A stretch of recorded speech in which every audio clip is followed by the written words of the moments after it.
Hello, everyone. Welcome into another episode of the Four Quarters podcast, powered by Four Quarters Media. I'm your host, Tyler Bennett, here with you once again. This is episode 37 in season 2. It's coming out the day after the NBA draft. Bit of a surprise, if you will. LaMelo Ball went third to Charlotte, which not only is that going to make them must-see TV, we may actually get to see LeVar Ball, Michael Jordan, one-on-one. A while back, LeVar said he could beat MJ one-on-one. Jordan said, not a chance. That's paraphrasing. Now, we may get it. I doubt it. But wouldn't that make for some entertainment, to say the very least? Anthony Edwards went first, James Wiseman went second, and then Charlotte got LaMelo Ball to round out the top three. Charlotte getting their quote-unquote franchise point guard is how Ball was described on ESPN. Remains to be seen, ton of potential, but who knows? Interesting draft overall, but that's enough about that. Episode 37, we go to the East Coast, we go to the AUS. We are joined by Acadia Axemen men's basketball head coach Kevin Duffie. I don't know why I say men's basketball after Axemen, because the women's are the Axe women. Have it. I'm sorry. Joined by Kevin Duffie, who has been now with the Acadia men's program for 14 years, we've discovered. 1 year as a player, 6 years as an assistant coach, and then would have been, or could very well still be, his 7th year as a head coach, because at the time of this, the AUS has not made a decision on the 2021 season as of yet. Overall, learned a lot from Coach Duffie. Listening to him talk, we had a conversation that went close to 2 hours. No surprise. We just got talking, hearing stories, but hearing the experiences that he's had, going from a player with the Axemen program, winning a CIS Silver Medal, obviously now it's U Sports, making that run to nationals with the double overtime upset of Carleton in order to get there, before losing a close game to Brock in the final. But hearing stories about that trip to nationals, how he ended up on the coaching staff, and then ultimately spending 6 years in that role as an assistant, and then making the jump to head coach as well, now entering his 7th year. We discussed all of his stops along the way, which include various provincial teams at provincial championships, national championships, Canada Games. He ended up going to Brazil to coach with the under-16 national program. We learned about that experience. Just overall, really fun chat. He touched on his leadership as well as education and the role that's played in his development. So really from start to finish, just a lot of stories, a lot of learning, and just a ton of fun. So I don't want to take too much more time out of it, because it was a bit longer, but a lot of good information came out of it at the same time. So with that said, let's jump right in to episode 37 of the Four Quarters podcast, powered by Four Quarters Media, with myself and Acadia men's basketball head coach Kevin Duffie. Enjoy. All right, so I'm now thrilled to be joined by Acadia Axemen men's basketball head coach Kevin Duffie. Kevin, first off, I want to thank you again for doing this. We talked a bit before we jumped on. How are things with you guys and the team and everybody on the East Coast? Oh yeah, no, thanks for having me, Tyler. Really appreciate the work you're doing here too to cover our sport. And yeah, no, things are good out here. I mean, we've seen a little spike in some cases here, some clusters in Halifax, a few clusters in New Brunswick, but I don't think that was, shocking anyone. I think we were hopeful maybe at one point we'd never see a COVID case, Right. but no, we're getting a few. But I think we've been lucky, to be honest, out here in the East Coast for for the most part of this, since September, really, we kind of took it easy into September, quarantined a little bit, and kind of eased our way back onto campus life. But Acadia is kind of full go right now, and we've been able to practice 5-on-5 full go since the end of September, with a couple inter squad games. We got another inter squad game coming up on Saturday. So it's been, it's not the normal year and not exactly what everyone wants to be doing, but we're in a positive direction. We're making the most out of it. Right. And I think like the East Coast too, like everybody seemed to handle it well out there from the start with the travel bubble. And really, like if you come in, like you're staying quarantined for 14 days before you even go out. I think they handled it really well. And it's obviously you're going to see more cases come up as people, like you said, little clusters here and there. But I think you guys being full go and 5-on-5 are probably the envy of everybody in the middle of Canada, with the exception of West Coast, who's doing the same thing as you guys.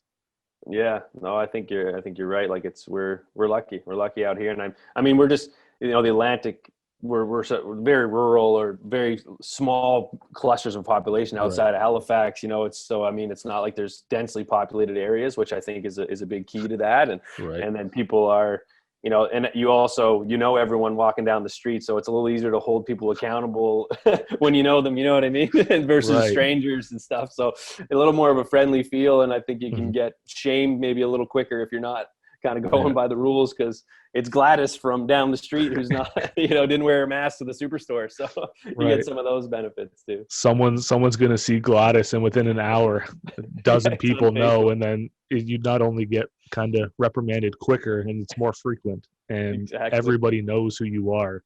Like I was at a grocery store 2 days ago, and the guy had his mask on his chin, and a staff asked him to put it on, and he's like, I can, and he didn't do it.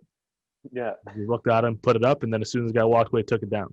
And I'm like, this is why Ontario is going the wrong way, because we are in, like, people just don't care. It's just themselves over the bigger picture, and we're going up, and it's not getting any better.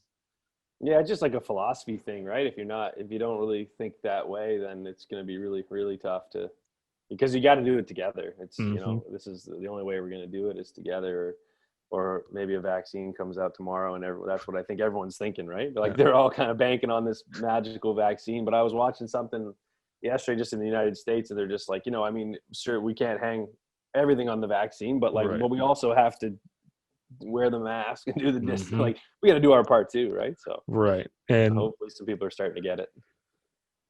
I'm hopeful. I mean, I really don't know, but after seeing that, I'm like, well, we're just a lost cause in Ontario. We're kind of the problem center of everything in Canada. And you know what? I wore mine. I can only do so much. And someone else called him up before I could, but he just kind of looked at him and just walked away. So some people just don't get it. Yeah, what I hear one time is that there's only a handful of bad people in the world. They just tend to move around a lot, so you run into them everywhere. the super spreaders, we call them out here, with the COVID. They just cough everywhere and not a care in the world, and if it doesn't affect them directly, then it doesn't matter.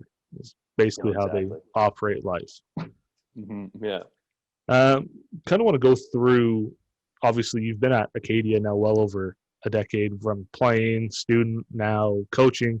Kind of want to work our way through that a bit to kind of hear about your transition from playing 1 year to coaching the next, and then kind of working your way now would have been 7th year as a head coach. So you've been with the basketball program for 14 years. Does that sound like a lot when you say it out loud? Yeah, it does.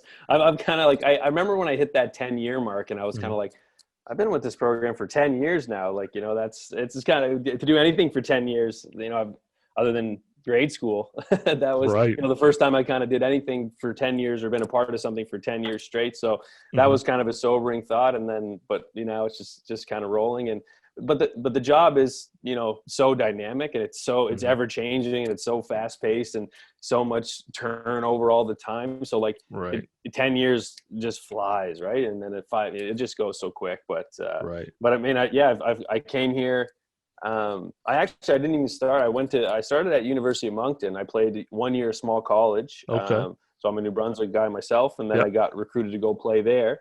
So I played 1 year at University of Moncton. So it was an entirely French school. So I come from a French-speaking town. So that was kind of a unique experience. That's where I kind of started my post-secondary basketball career as a player.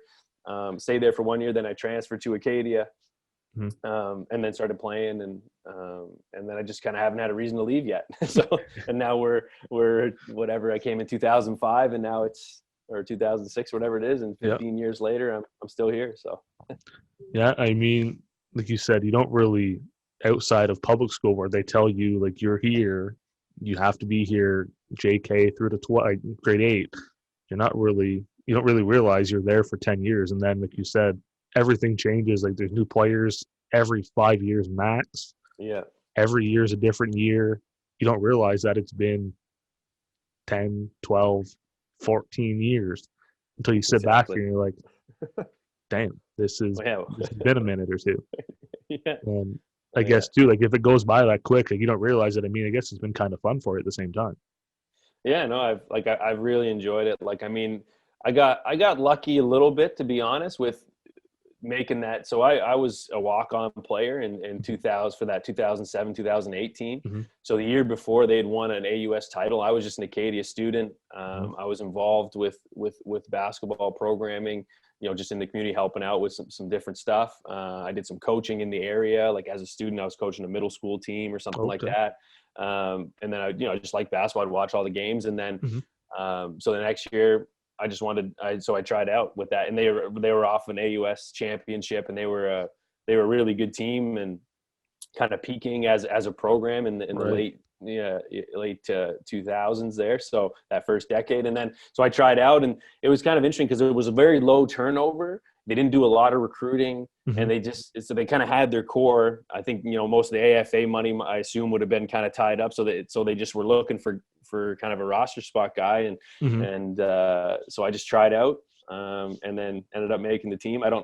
Maybe not because I'm the best player. I think I was just a decent guy to have around, and was a team guy, and I was just bought into that, and what an experience that was, man. That was just like the most talented team I've ever been a part of, just pure basketball talent. It was incredible. You just had, two former, Paulo Santana was the MVP of the league the year before. That year, 2007, 2008, was Leo Santillo was the MVP of the AUS and broke the single season rebounding record. And just to watch him every night, we just called him 2 points. Like you just give him the ball and he's like, there's another 2 points. He was just a freak. Like he was so competitive and so good at basketball. And then we just had a bunch of guys that were, just really good. And it was just so fun to be part of that environment. And then obviously getting to play in that game against Carleton and upsetting them. Right. The first time them hosting, right? So they hosted it had been in Halifax for all those years, and Carleton wanted to host, and so they got the bid, host in Ottawa. We take them to double overtime and beat them. It was, oh man, it was. I actually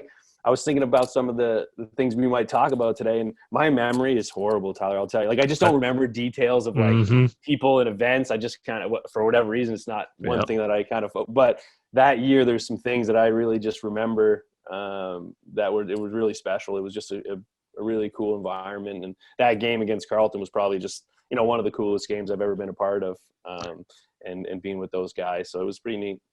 Yeah, I'm the same way as you too. My memory is absolute trash. Like no matter what it is, I'll remember the most random things that have no impact on my life whatsoever. You ask me something important, it's gone. It's a lost cause. Yeah. But you look at that year with all the talent you guys had too. Like you guys went 18-2 in league play, 27-7 overall. You made it to the national title game. Fortunately, came up 3 points shy of Brock. What was that national experience like on the heels of upsetting Carleton, double overtime? Just what was that national championship experience like for you as a walk-on who, again, with all the talent, you were just, like you said, just maybe a guy just to be a fun guy to be around. What was that like for you? Yeah, it was really cool. Like I've always, I don't know, the team guy or whatever. I've just liked being part of a group. Like I just enjoy that, just being part of something that's a little bigger than just you. And, and everyone kind of, just trying to help each other be better, and everyone kind of has their role. And I just really enjoyed being on that team, and I felt bad for the guys. Like, I felt bad for our group. I felt bad for the coaching staff. I think they took it pretty hard. They felt like they made some decisions late that might have, cost, but coaches are just going to, when you lose, you're just going to take the blame. Right. So it was it was pretty somber after that, but it was a tough, but I just remember, I mean, obviously, like, so we played that game the night before against Carleton, and so we didn't get done the game until, I don't know, it was well past 10:30, maybe into 11 local time, right? By the time we got out of the facility. And I actually remember on the bus ride home back to the hotel from Canada and the I don't know what it was, at the Scotiabank place at that time, I forget what the name, but Leo Santil, again, our all Canadian, our best player, he just went through an entire body cramp after, on the bus ride home. He was just sitting down, and then all of a sudden you just hear this guy yelling in pain, and just both his legs, calves, everything just kind of seized up on him on this bus ride home. And it was just that everyone was kind of like, oh geez, like that was kind of the hangover after that. That was kind of the first sign of, like, tomorrow's going to be a bit of a different thing. So, I mean, they got him on like the Pedialyte. They were just trying to hydrate him, getting him an Epsom salt bath, trying to, but then we were in a quick turnaround trying to play that national final at whatever time, 1 or 2, or, it was an early afternoon game against a very veteran Brock team, right? Against a team that was, we were probably better than them on paper, just talent wise, but they were experienced, man. And we had the game. Like, it was just, we kind of came out, we didn't have the same feel, but we go through that, especially in the AUS. Like, you have these games where you play a Memorial, you play Saturday night at 8 p.m. and then you flip around and got to play at 1 p.m. Newfoundland time, right? So you kind of, or we play a lot of these back-to-backs against a similar opponent. So that feeling of, like, that second game it's a different feeling. You don't know what it's going to be, but it's definitely different than the first night. Right. So you kind of have some of that experience. So our guys, and again, we were pretty experienced. We had a veteran group of guys that were, knew how to compete and stuff. So they came back, and it really, we played well. We probably won the game in a lot of ways, right? But then you got to credit Brock, and I actually watched the game back probably about 2 years ago, just that fourth quarter, and you just get credit those guys. They just kind of kept making some plays, stayed the course, and it just meant to be for them. But it was quite an experience. It was quite an experience. Yeah, especially like coming off like the emotional high of beating a Carleton the first year they host, double overtime in their gym. Like, just even that alone is going to be, there's going to be a crash the next day, and having that quick turnaround, like, that's not easy. And then you add in the wear and tear on everybody's body. Yeah.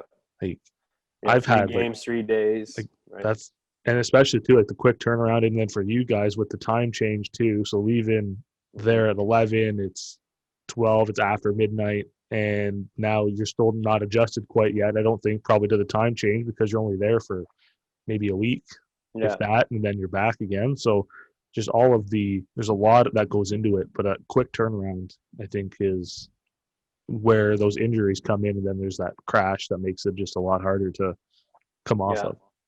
Yeah. I mean, just that Saturday game, right? I mean, like that, there'd be people that you'll talk to that are, student athletes, former student athletes that were students at that time, that one of their biggest memories was being at the campus bar, watching that game in Wolfville, right? On the big screens at the Axe Lounge. And they'd just be like, that was one of and they're like, the game finishes. They're like, we're getting in a car, we're going to Ottawa. Those are the stories you were hearing the week after. So it was just like, it's so big for a school like Acadia, being a smaller school, to get out on that national scene and, compete and play with some of the best programs in the country. And, that was a pretty defining moment for our program. And, we were able to recruit for, 4 or 5 years after that, just based on that, because people had heard about that game, heard about our performance at nationals, saw us play at nationals.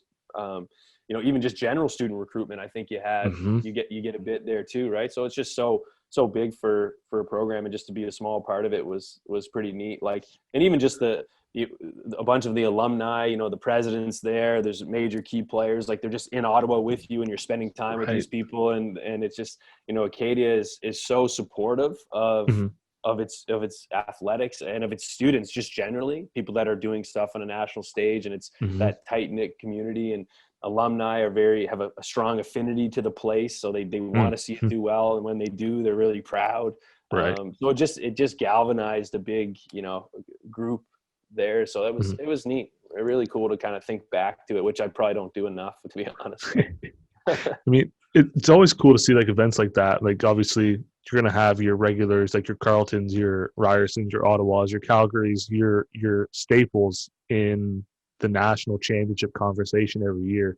It's You saw it this year too with Western a little bit, making their run to nationals. And I think it's great for not only the game as a whole to get new faces, new programs in the national light, but then like you said, it brings everybody together at the smaller schools. Like it gives everybody that sense of pride. It opens up more eyes to what you guys are doing, athletics or just school, students as a whole, brings in more eyeballs, shows the college off, kind of brings everybody out, and then you see the presidents, the vice presidents, the directors, everybody kind of gets behind it, and it's just one big rally point for the programs to see all the hard work pay off. And it's never a bad thing to have different schools at nationals once in a while, and especially smaller ones like you guys did too. And now you've been a part of 4 as a coaching staff as well, 3 as an assistant, 1 as a head coach. So you've been there 5 times. And I mean, just being able to put the program in that light on a national stage, I think it's got to feel pretty good. Yeah, those were like really good. Like, I mean, you're getting because we kind of had a little sharp decline there after that 2008 year. We had a coaching change at the end of that season. So then it was Steve Bauer, who was an assistant at that time on that team, takes over the program. And that again, talking about memories, I don't have a ton that are this vivid, but I just remember the day actually that Steve. So Steve and I had developed a relationship, just obviously just being player coach and working and through the year, and then in the summer he got named the interim head coach, and I just remember him asking me if I wanted to come on staff with him. So that was like the day after he got hired. He asked me to be on staff, or it might have been the day of type of thing. Right. And that I remember that we were just walking across the baseline gym. I don't know, we were doing a workout or something, and he said, I'm getting this job. Like if I get it, you want to be my assistant? And I was like, absolutely. I didn't even blink. Like I was not a bad player, but I knew I wasn't a great one. So I knew that was, coaching and leadership and education and teaching was a little bit more where I think my strengths were. Yep. So I was psyched about that. And then, but we went through a quick kind of dip there because we lost, like Paulo left, Leo ended. We lost Sean Barry to 5th year senior. So we was a major turnover, right? But the expectation was still like way up here. Right. And we didn't have the same roster coming back. We had a few guys that were there, but not the key guys as much.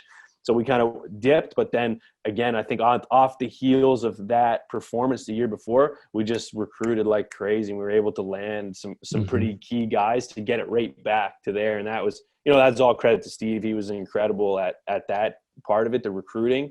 So good. He just spent a lot of time and cultivated relationships and brought, some key guys in that ended up being, all-time kind of Acadia players, but got us right back up to that kind of national scene. Maybe 1 year earlier than we should have been. We had a big upset against Cape Breton. Same idea as a double overtime game in a semifinal, AUS semifinal. They were like 18-2 with Jimmy Dorsey and Paris Carter and Phil Nkrumah. They were really, really good. And we took them.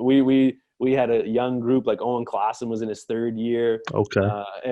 We beat him in double overtime. And then we were hosting, the AUS was hosting. So when we got to play, we got waxed, I think, in the final. Same kind of the Carleton scenario after a double overtime win the night before.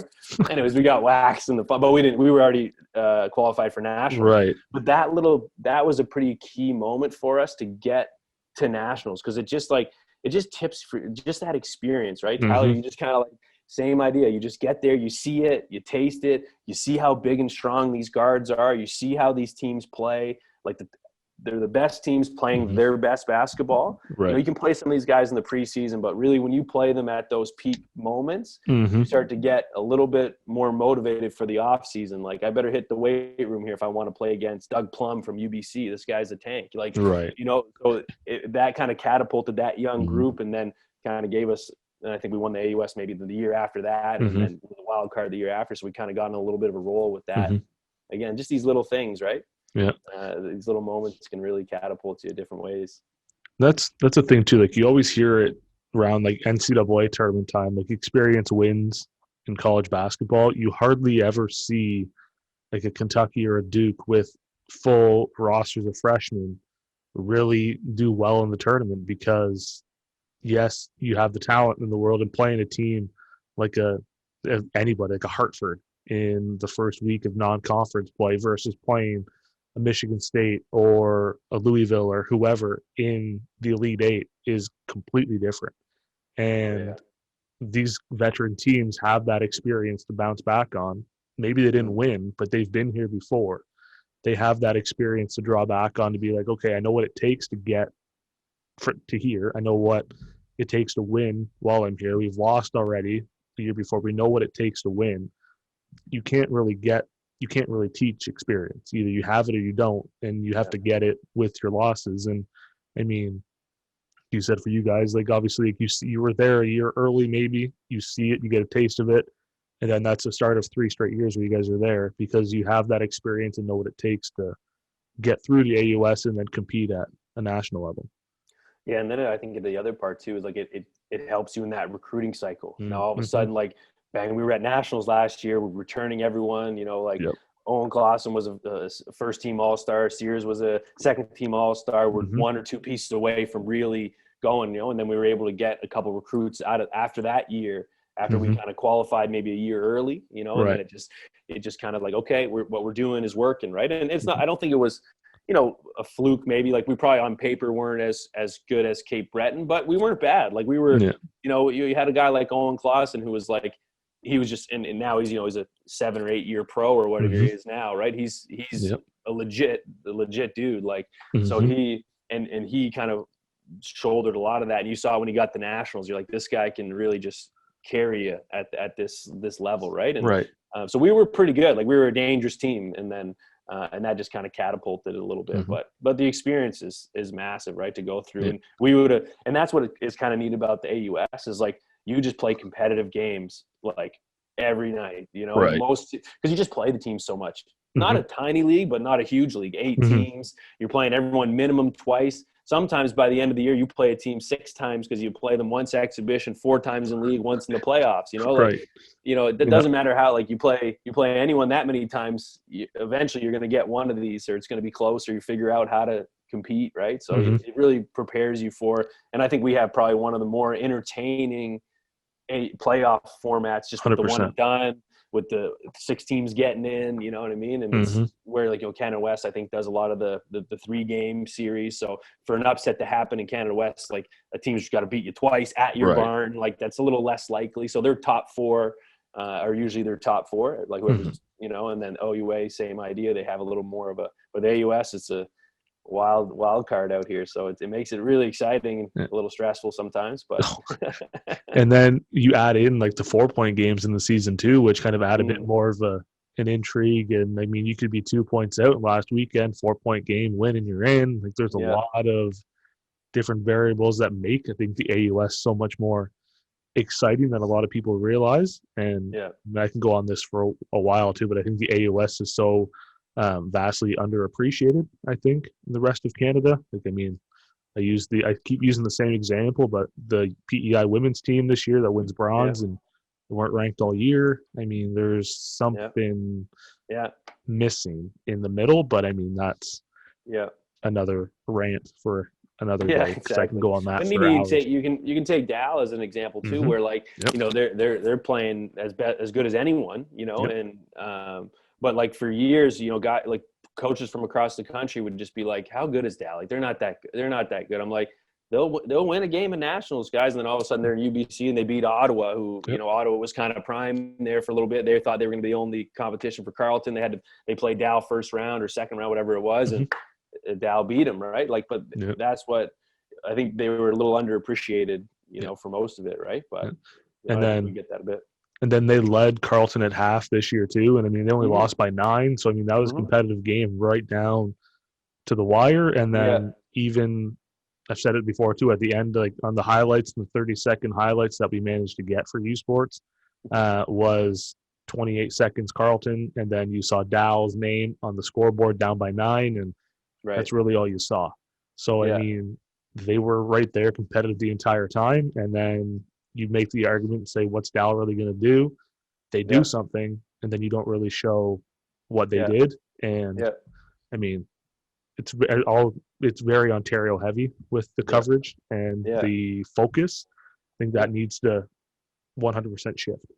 Yeah, But but and rightfully so. I mean, they do have like Carleton. I mean, it's Carleton is leading the pinnacle there. But I mean, yeah, you look at a team like Ryerson over the last decade, as hmm you know, they've been serious, and then Calgary's serious, and you know, there's been some good programs over the yeah, past little bit. But you know, I think out here we're doing, you know, we got some. And I mean, even when we played the Nationals a couple years ago in 2018, like we hmm gave Carleton a pretty good run too. Like right, we played them real tough, and I think that was like just based on playing an AUS schedule. Like you're right, playing against good teams, like different style of teams too. So you have to kind of really be ready. hmm You know, I think in the AUS you playing against Dow, playing against St. Mary's, playing against UMB. They're all very different stylistically. So right, you have to get ready for a lot of different types of play. The coaches are really good. The players hmm are really familiar. So it's not easy out here to win games. It's not easy to, you know, make playoffs. It's not easy. Like no, it's a tough league, right? So right, and maybe we just kind of cannibalize each other a little bit too much throughout the year, but no, I think it's right, been good, and our coaches are really good right now. I think like hmm if you look over we got some guys who've been here for all of a sudden, like, you know, like we talked about, I'm in my 7th year now. All of a hmm sudden you're like, I'm not sure I'm a young coach anymore. You know, some people might think, but you know, and then like right, Jonah Tossig's been doing it for a while. Rick's obviously at Dow's been coaching for 30 years, 40 years. hmm Coach K, you know what I mean? yeah, Like Matt Skin, he's got all kinds of experience. You know, hmm Brent Baker's got tons of experience. So it's just like, you know, you got a lot of good coaches out here that have been doing it a long time and pretty successfully. yeah. And then like you tie on that too, like you said, you're playing teams maybe 3, 4, 5 times a year. You've got to make those adjustments, and you learn things over the course of your experience, and then you learn to make those adjustments, and it just makes it that much more exciting because you saw maybe how you lost a game 3 weeks ago or maybe 2 weeks ago against the same team, making those adjustments. I mean, you kind of have to be on top of your game all the time because you're playing these teams so often. I think it kind of forces you to kind of develop more and kind of be that. Like you said, like the whole list of coaches in the AOS is fantastic, and Hmm. everybody's kind of been there for years and has this experience, and it really shows when you have these back to backs and you're playing the same team 4 times in a month. Yeah. Oh yeah. No, it's a fun league. So when you made that transition, obviously Steve asked you if you wanted to be a coach. You said yes right away. Yeah. When did you know that you wanted to be a coach? Like, was that kind of in that moment, or did you kind of know beforehand? Because obviously being a kinesiology student and then you ended up taking your master's, education Hmm. and leadership. When did you Hmm. know that coaching kind of was what you wanted to do in some way, shape, or form? I don't even know if I know now, to be honest. It was kind of funny. Like I was more of an opportunities guy. Like Mm-hmm. I just like being with groups of people or with like-minded people who are, you know, competitive, sure, but like also just curious. I want to just try to improve and want to try to get better. And, you know, Mm-hmm. I saw that with Steve. I really liked his philosophy. I liked his approach. Like this guy's work ethic was, you know, bar none, like just one of the best I've seen, just in terms of his preparation, how diligent he was, how serious he took the job, like how professional he was about Mm-hmm. his approach. And then that just happened to be for basketball for him. I mean, he started out as an accountant. I think he was his kind of, Oh, and okay. then he hopped on, took an opportunity and coached a provincial team with Les Berry, who ended up being, they went Mm-hmm. out to Brandon. So he went with him then. And so he just kind of got into coaching. I think it was for him a lot of the same, just opportunities, right? And Right. then same for me. I just kind of, you know, we all get to that age, 21, 22. We think we're old as heck and our lives are over and all this stuff. We got to figure out what we got to do. And then, Right. so I'm at that age, 21, 22, and I get an opportunity. I'm like, seems like a good one. Like, why not? Right. Like, Yeah. let's go see how it goes. And and I'm never really afraid of the work. Like, I just love just coming in every day and being in the office, being in the gym, and getting to know the guys and trying to make myself better as much as you can. And so anyways, I just took that opportunity, and I was like, this is, and more what I was interested in was kind of the leadership, the education, the teaching, being part of a group again. So that's just kind of how I took it. I remember one time I did call my old man. I called my dad up, and I was just like, hey, I just like Steve. It was that day. I was like, Steve just offered me to be the head coach. Like I could play another year because I hadn't graduated yet, so I could have played. And he was immediately like, nah, go coach, man. I think that's a great opportunity. He saw it too. He just saw like, this is just a great opportunity for you to get that experience and, finish off your degree.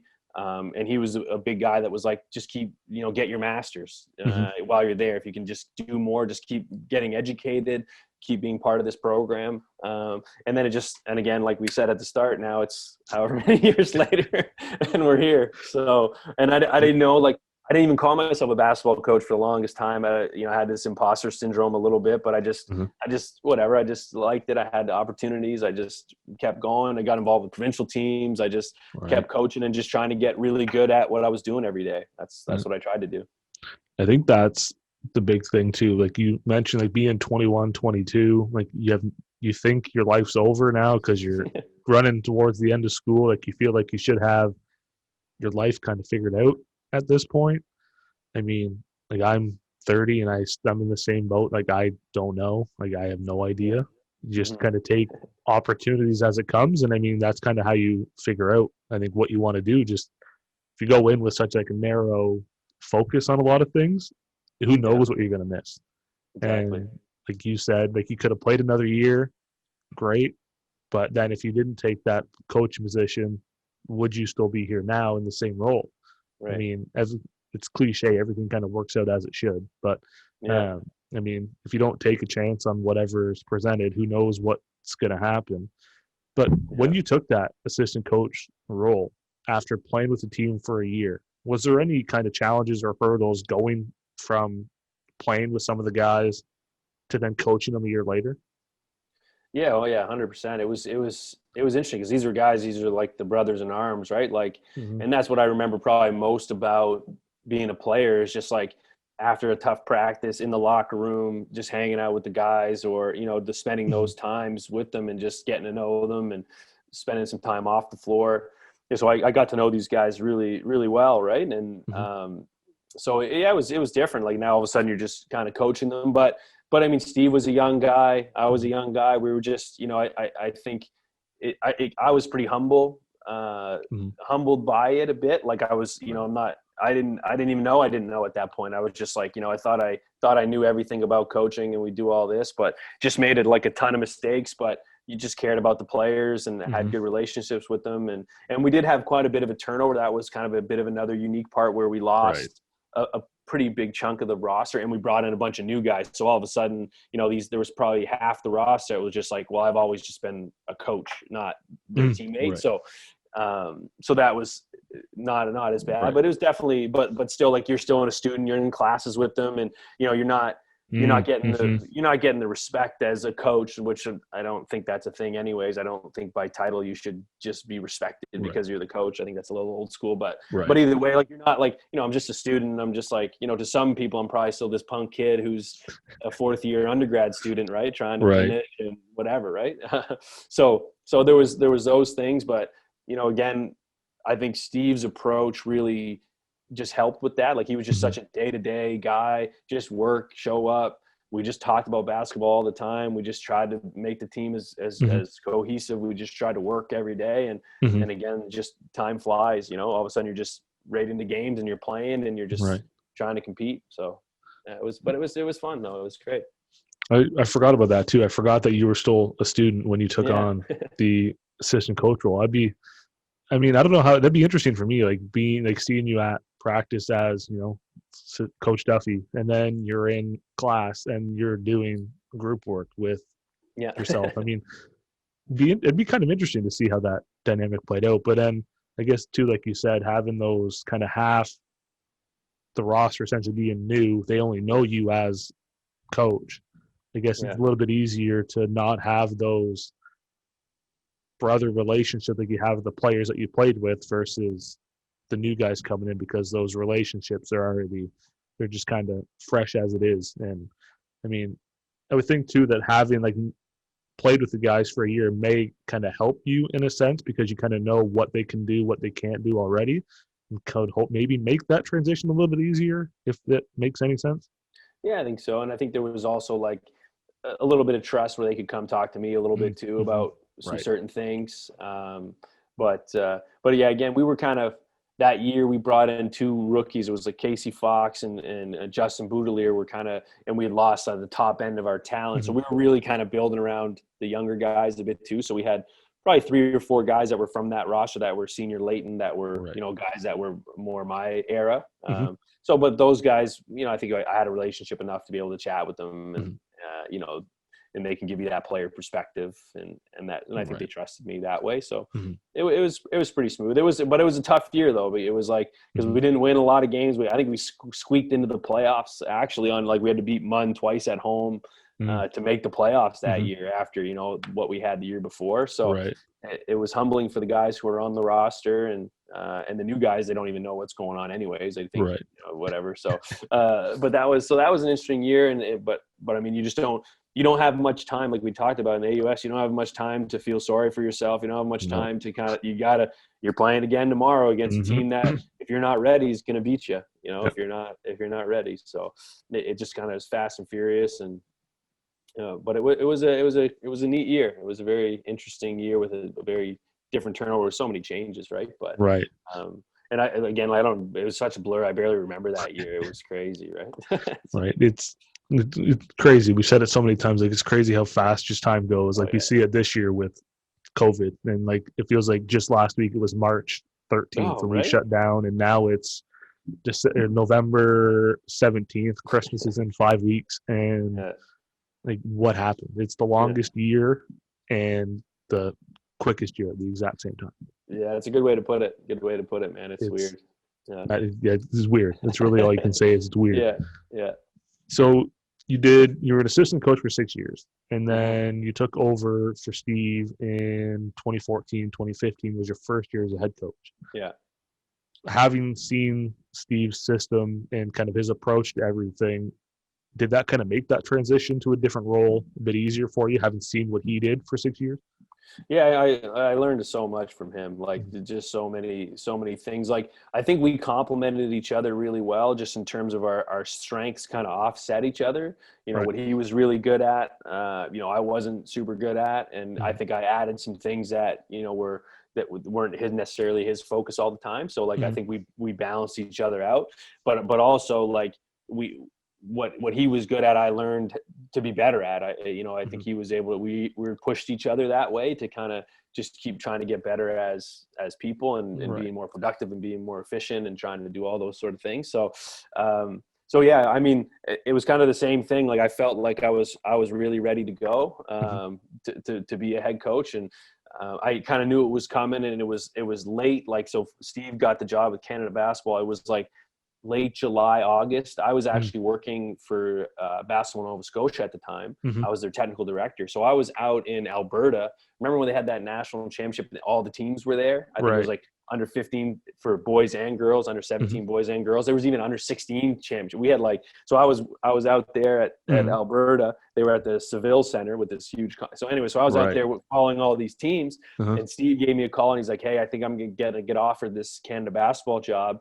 I'm probably going to take it. Like, get ready for, you know, Acadia." So, and this is like end of July, getting into August or something like that. So I was like, I was freaking out and panicking. I was just like, this is crazy, you know? So then the next day I get a call from the athletic director, Kevin Dickey, when Steve told him about his plans. He's like, "Hey, I know you're out in Alberta right now, but are you interested, you know, in this position if, you know, if it comes open?" I was like, "Yeah, of course. Okay. Just finish your job there. We'll circle back, you know, next week when you're back in Nova Scotia." So it happened really quick, and I was feeling, you know, I was feeling ready. I was feeling excited about it. I'd interviewed for a couple of jobs. I interviewed for the U of T job when John Campbell got it. I Right. wasn't really in contention there. I think that was a bbit more of a, my athletic director, Kevin Dickey, was good friends with their athletic director. Right. Okay. And we had hired, he had hired the women's volleyball coach here now. Michelle Wood was a U of T staff. Okay. So I think he just called her up and, hey, this guy, can you give him a look? Like, I think I was just starting to kind of knock at the door at these things, Right. but Yep. I was pretty grateful to just even get that opportunity to interview at U of T. But then I interviewed at Regina. I flew out there and interviewed there. And I was when Steve Burrows got the job, and they were so it was kind of between, they offered it to Steve, and it was his to take or not. And if he wasn't going to take it, it was going to be mine. Right. So then that was the year before. Okay. So I flew on my way back home. I flew back from Regina, and I was just getting back into Wolfville, and I got a text off airplane mode, and then from Bauer, and he just said, Dickie just said, you texted me, look for another assistant because I think this guy's getting the Regina job, because he was good friends with the AD out there. So I thought I was going to Regina in 2013, 14, whatever. Right. So it was kind of like, all right, but I was kind of at that mode. Like I was looking, I was probably ready for a more full-time job of some sort. Right. So I thought, anyways, that's what I thought it was. But then I get the job at Acadia, and I was feeling confident, feeling good. But what I would said a lot the first couple of years is the 18 inches from the assistant coach chair to the head coach chair is a little further than you think. So it comes at you pretty fast and furious. And there was a lot of mistakes and a lot of learning, but I mean, I was super excited for the opportunity, and it was fun. It was a wild couple of years to get started, but it was cool. I was gonna say that sounds like quite a whirlwind, like 2 years of flights, thinking you might have a job, to finding out Burroughs actually took it, and then now you're back with Acadia, and then you get a call from Steve one day saying, I'm probably going to take this job, I'm probably going to get it. Next day AD calls, and like the emotions and the kind of like roller coaster that takes on. Like, to me, I'd be anxious as all hell. As soon as you get the first call from Steve saying, I might get offered this job, I'm going to take it, and then mine just starts going. And like, is he going to take it? When are they going to call me? When? That would be all while trying to watch your provincial teams compete at the nationals. And like, I don't know, like, that's a lot to focus on in a 48-hour window, let alone the last 2 years. Yeah, no, it was neat. Like, it was, and again, like I never thought my first opportunity would be at Acadia, just based on, Steve being so young too. He was only, mid 30s by the time he ended here. So conceivably he could have been here for 25 more years, and that's not atypical for, youth sports coaches to have jobs for 15 to 25 years. Right. So he was, I didn't think it was going to come at Acadia. So I thought I was going to go, and I was really willing to move and go anywhere and take that opportunity. And then all of a sudden, bang, right here at Acadia, you're like, well, that's pretty good. that kind of worked out well. I mean, you go from undergrad to playing to assistant coach to masters to head coach, and everything's just kind of all in one spot. And again, snap of the fingers, 14 years later with the program, and you didn't really have to move far being a New Brunswick guy. So it's kind of nice. Is it nice to stay on the East Coast, or would you have obviously been an East Coast guy? Yeah, at one point you kind of think about that. You start to yearn for other things. You think the grass is greener maybe somewhere else, or you just get your eyes open, right? You're at national tournaments, and you're helping out with the national team at some training camps, and then you're in Regina for an interview, and you're starting to see all these different things, and you see the NCAA, and you see professionally overseas, and you see, guys, so there's so many things that you're like looking around, like all these kind of different opportunities, right? And you think maybe, not that I wasn't opposed to those. I'd be like, those are, I was, again, an opportunity guy, just go where you can. And so I was really open to that. But the more I kind of settle in to this job and being on the East Coast and being close to family and the style and the pace of life, I love it out here. Like, I really am, settled in to this style and being here. And I love Acadia. I love Wolfville. and being, my folks are in Moncton. My fiance's parents are in Charlottetown. I got a sister in Halifax. Like I just got people all over the place, right? That are within a drive, and it's really nice.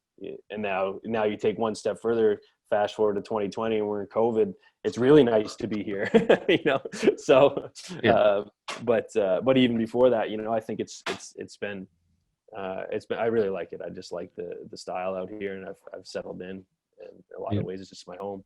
Like hindsight, obviously it's 2020. Like you always look and see, you can always like window shop and see what jobs are out there. You see the lure of the West Coast and the mountains and whatever else. And then now, like you said, you get into a pandemic that nobody saw coming. Right. If you had to quarantine on the other side of the country with family out east, that'd make it a lot harder, to say the very least. Yeah, exactly. I mean, just in a normal year, it's tough, probably, right? Right. That's true too. If you're wanting to have a family or you want to do that sort of stuff. So I mean, but yeah, I mean the East Coast is a great spot. I mean, it's in Wolfville in particular. I mean, it's a little slice of heaven down here, in my opinion. I think it's you come here in the fall and it's just packed. Everyone from Halifax is just trying to get down to the valley. It'd be very similar to the Okanagan, I guess. Like if you're it's wine country. It's we have this little valley. The weather is just a little bit nicer seemingly than being right on the water in Halifax, for example. Like our winters are pretty mild. Our summers are really beautiful. Like it's just and I grew up in northern New Brunswick, where the opposite was true. The winters are not very mild. You have late springs and early falls. Like out here, you can you're playing golf 8-9 months a year if you really stretch it. So I mean, it's a beautiful little kind of climate as well, which I've always kind of pictured. I was never opposed to like going south. I don't like being cold very much. So me neither. I hate it. I'm a warm body guy. So this kind of helps. This is kind of a little bit more of a southern than where I grew up in Grand Falls, where you couldn't see out your window because the snowbanks were so high, and you wouldn't golf till June 15th, right? So I'm a big golf guy too. Like I can't wait that long. And I mean, you're really selling me on this kind of like Wolfville area. I mean, like I like on the kind of like being away from family thing. I lived in Calgary for 2 years, and my girlfriend at the time, who's now my wife, she stayed out here. So I think I saw her 6 weeks out of 2 years. Wow. And like I proposed. I flew back in October. It was October 16th, I think, and proposed. We drove for a week, did a road trip, and then I left again. Right. So I was like, here's your ring, and now I'm gone for another 3 months, and figure it out yourself kind of thing. But yeah, it's not easy. And then if you add in a pandemic, like it's a nightmare, to say the very least. What was going on in Calgary? What were you doing out there? To be honest, I didn't really know what I wanted to do. Like I'd been in golf for 6 years out here and just needed a change. There some family stuff and whatever else. Got a little sick of Ontario for more or less, and the first job that came up was in Canmore, Alberta, at a golf course. So I was like, you know what, I'm going to take a shot and see what happens. Made the mistake of telling Nicole on Valentine's Day that I was moving across the country. We were out for breakfast, and I got the email at like 11 o'clock at night on the 13th. So I'm like, I'm not going to tell her at midnight because that doesn't make any sense. So wait till the next day. We're out for breakfast, and she asked. She's like, "So have you heard about the job?" And I'm like, "Well, funny you ask." So I gave her my phone and the email, and she read it, and she started to cry as the waitress walked up. And I'm like, "This is not on Valentine's Day." And I just look at her, and she just looks at me, and the waitress is like, "I'll come back in a minute." And I was like, "She probably thinks I did something, like I said something, like I broke up with you or whatever." Yeah. Because you're crying at breakfast, looking at my phone, and I'm like, I can't win. But then ended up being there for 2 years, worked at SAIT for a year with the athletics. And I mean, it was just life in the mountains was fun. Never hiked a mountain, never skied, never snowboarded. I'm more of a stay on the ground kind of guy. But I mean, just if anybody gets, like you said, like you did with the opportunity to coach, just who knows what's going to come if you don't take an opportunity. I mean, I probably wouldn't change the 2 years for the world. It was just a ton of fun.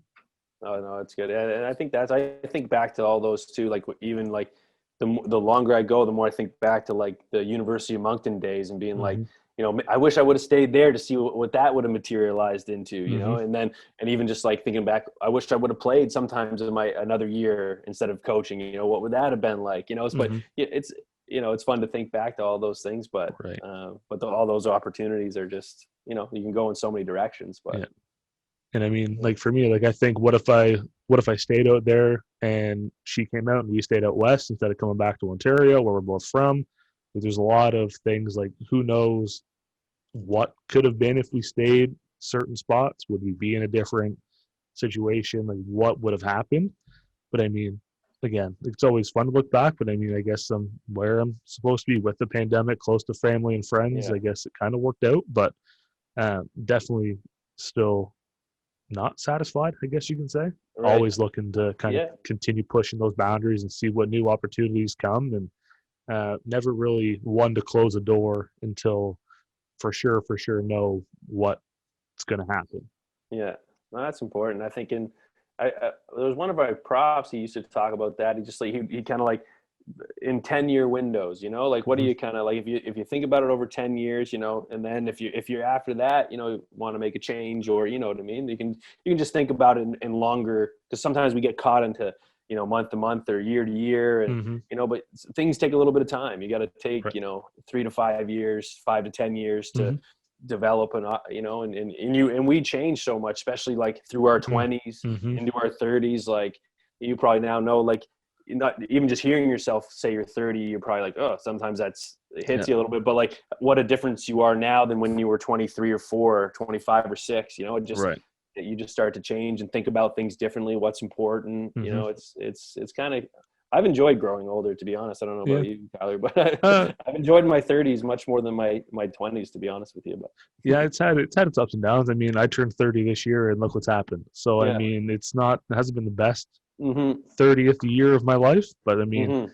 the first time I clicked that like 30 to 39 box on a survey, that's when Yeah. it slaps you in the face, because you're not Yeah. that window anymore. But yeah, like looking back Yeah. at where I was, even like in 20s, my undergrad or whatever, I'm a Brock guy too, so apologies for that Yeah. '08 Oh title. yeah. Um, but just like looking back to where I was at Brock versus now, in that 5-year gap from graduation to here, like just seeing who I was then versus now, like thinking back, and like I'd much rather get older than kind of be in that younger age window, because I've learned so much in 5 years that I don't really realize until I look back and be like, Yeah. this is who I was, this is what I'm doing now. Okay, like this isn't so bad. Like getting Yeah. old isn't as bad as people make it seem out to be. Yeah. Exactly. Yeah. Unless you turn 30 in the pandemic, then it's the worst thing in the world. Yeah. Because like a month and a half, like January 15th, my birthday, 2 months later, we're shut down. Like what Yeah. happened? And Yeah. What's going on here? every month has had something different, and I mean, it can't end any quicker. No. You've mentioned, like you said, you've coached the provincial level. You did some time with the U16 national team in Brazil as well. Just kind of looking at those things and the experiences you've had, and centered around like giving back to the basketball community. Because, like you said, when you were a student, you were coaching a middle school team. You've done several stops in basketball Nova Scotia. You've done 4 national championships, 1 Canada Games. You've won a gold. You've won a silver. Just talk about that briefly, if you don't mind. Just kind of what those experiences have been like for you as a coach, and then how that kind of ties into your education of leadership and growing and everything else that way. Yeah, again, back to the opportunities. I think when I was a young assistant at Acadia, one of my former high school coaches started coaching the under 15 provincial team in New Brunswick. Mm-hmm. So then I hopped on staff with him, and so I was driving into New Brunswick every weekend in the summers, and that was my first kind of stint as something different, provincial team. So I did that with him, under 15. I did an under 17 year with him. The year after, we went to nationals out in Winnipeg. I believe that was the year we were out there with the basketball New Brunswick. So I did 2 years basketball New Brunswick with Serge Langis, who was another kind of mentor of mine, and still to this day a great friend. And I was grateful he gave me that opportunity to be a part of those, Okay. to get in with the provincial teams and stuff. And Right. again, that was just like, I always, I'm always like a little selfish, I guess, in terms of like, I do things because I think they'll help me too. Like I Right. just like, I want to coach and I want to try to get better and I want to Mhm. learn different things. So that's kind of why I was like, I jumped at those provincial teams. And then I got a couple years after, I joined BNS, which obviously was just logistically a little bit easier Mhm. going to Halifax, an hour drive versus 3.5, 4 hour drives Right. every weekend to New Brunswick. So Mhm. went over to Nova Scotia and had some really good experiences there with, winning a silver medal Mhm. in Toronto. That Mhm. was a special team to be a part of. And those things those provincial teams are so different than your university team. So Right. it was just a nice change up. It was the day to day of Acadia. You're just going at 6-7 days a week. You're kind of always on, always Mhm. on. These provincial teams, they bust them up a little bit. You have some time away from the players for Right. 4 or 5 days, and then you get back together for a weekend. Mhm. So, and you're just, and everyone that you're playing is kind of in that boat. So it's a little more hodgepodge put together. Right. You have to think about it differently. You have to coach it differently. You have to try to, get things in differently. So it just challenges you differently. Mhm. But in some ways I found it just like I found it like a vacation almost, but it was Mhm. from the season, right? The season was, by the end of that, you're like, okay, I'm ready for a little break here to get into the off season. But Right. provincial team gives you just a different, fresh perspective. You Mhm. try out some new things. You coach some different players. I really just enjoyed that, and I just love being in the gym. Like I love being in the gym, watching the young players compete, going to these different tournaments. Mhm. That was kind of one area that I really started to feel more like a basketball coach, I guess, because I just spent way more time like in the basketball community, just in Halifax, Mhm. coaching teams, and then going to tournaments in the United States, tournaments in Quebec, tournament, and then Right. national championships. You just start to see, you meet different people who are at different levels of coaching, at different levels of Mhm. playing. I just found it just kind of a stimulating, different environment where you just started to meet a lot of different people through the basketball circles. And I really just enjoyed doing that. And then you get to coach with some different people, like Matt Right. Skin and I coached a couple years together. Okay. And then I was the head coach one year and Steve was my assistant. So that was, we flipped the roles. So Mhm. we did an under 15 team together. And so that was fun, just doing something different. I got to be the head coach and he just got to be the assistant. Right. So just all these kind of different opportunities, and then getting to go to nationals. I think Canada basketball did a great job just really making those events Mhm. special for the athletes and for the coaches and for everyone, Mhm. and getting to see different parts of the country. Mhm. Canada Games was quite an experience. So I've been to Canada Games, I guess maybe once as a coach, and I went as a player baseball. I played baseball growing up, so Okay. I played on the New Brunswick team in 2005. I went to Canada Games as a baseball player, as an athlete, Hmm. and then so I got to do it as an athlete, and I did it as a coach for Mhm. basketball. So those were cool, like just the multidisciplinary. You start seeing these different sports, seeing these Right. different Yeah. coaches, how they approach stuff. Then I started to get into coach education around Mhm. those times too, doing your levels, but then you have to do these like multi-sport things with different coaches, a sailing coach here, a wrestling coach there. And you Okay. start, a tennis coach, you learn Damn. all these different things. So Right. it's kind of neat to go through all those provincial teams, and the kids you meet are great, Yeah. just some of the top prospects or top kids around the province. You get to work with them. Some of them ended up coming to Acadia. Some of them go to other schools, and Mhm. you start to build like these connections in the Right. community. The basketball community in Canada is relatively speaking pretty small. Yeah. As you're probably aware more Yeah. than most here. Just like everyone kind of knows everyone or is cross Yeah. paths. There's not many degrees of separation No. even amongst players and coaches. So Mhm. it's just another way to kind of get in that. And then the national team was, again, just an opportunity. Like I just started going up to training camps. I'd pair it up with recruiting. I'd go and recruit in the Ontario area where we do a lot of recruiting up there, obviously, Mhm. to kind of bolster our rosters. And then I would just go up and I'd just volunteer at these national team training camps I did that for probably 4 or 5 summers. I would just show up, rebound, fill a water bottle, whatever, score keep, shot clock, Yeah. doesn't matter. Just get involved, just Mhm. and being around. Again, the goal there, my idea was just to be around different coaches. Like, Mm-hmm. you know, you got, and I go through it, like Craig Beaucamp, I got to be around his training camp for a while. Again, a very veteran, experienced coach in youth sports. Yep. Dave DeVero, I was at one of his training camps, Mm-hmm. learned a ton from him. Got to see a little bit of how Roy Rana was running the show. I was doing cadet and juniors at the same time, but he was doing some stuff. And then I was at a training camp with Dave Smart for the junior national team, and that was incredible. I was there for 10 days with him, and watching kind of how he runs his program and the video, the meeting, and teaching those kids. So, you know, that was more it for me. I just want to learn from these different Mm-hmm. coaches, right?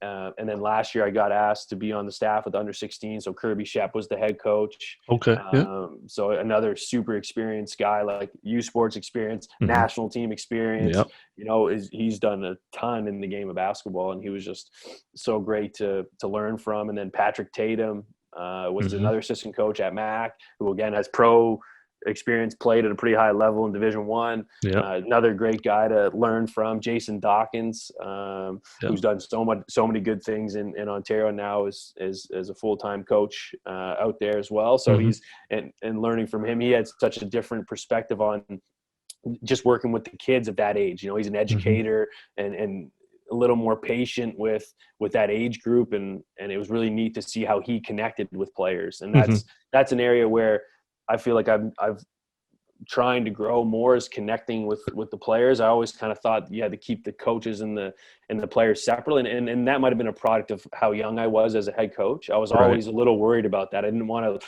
be looking like a player or acting, you know, so I was very conscious of that, probably too much so. But it just it conditioned me to kind of keep that separate. I'm the coach over here and the players are kind of over here. We have different jobs and trying not to intersect. And, so I thought that was the way to do it initially, but as time went on, I just realized you got to connect with these guys more and build relationships. And, you know, we can be more allies, and it's not me versus you or us, the staff versus the players as much, you know, and not that I ever had that philosophy, but like, I tried to keep a distance is all I was saying. But I think I've learned to just be more, you know, more engaged, more get to know these guys, be more of a, you know, stand beside them a little bit more, and let's do this together. You know, I think we can go a little further that way. So those were some of the things that, you know, I got to learn through those experiences. So, and yeah, just a chance to grow and chance to see the game differently.